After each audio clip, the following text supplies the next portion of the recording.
आज सकाळी महाराष्ट्राचे उपमुख्यमंत्री श्री अजितदादा पवार यांचा विमान अपघातामध्ये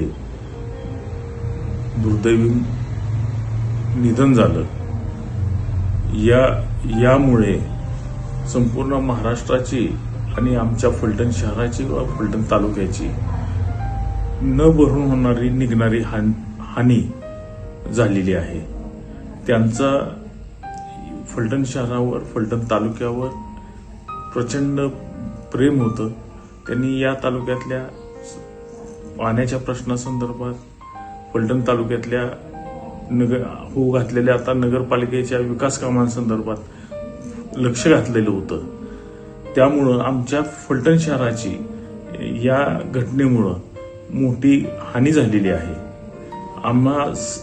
आम्ही एवढंच आज सांगू शकतो की आज आमच्या फलटण शहराच्या वतीने आणि फलटण तालुक्याच्या वतीने आणि फलटण मधील नागरिकांच्या वतीने आम्ही त्यांना श्रद्धांजली वाहतो।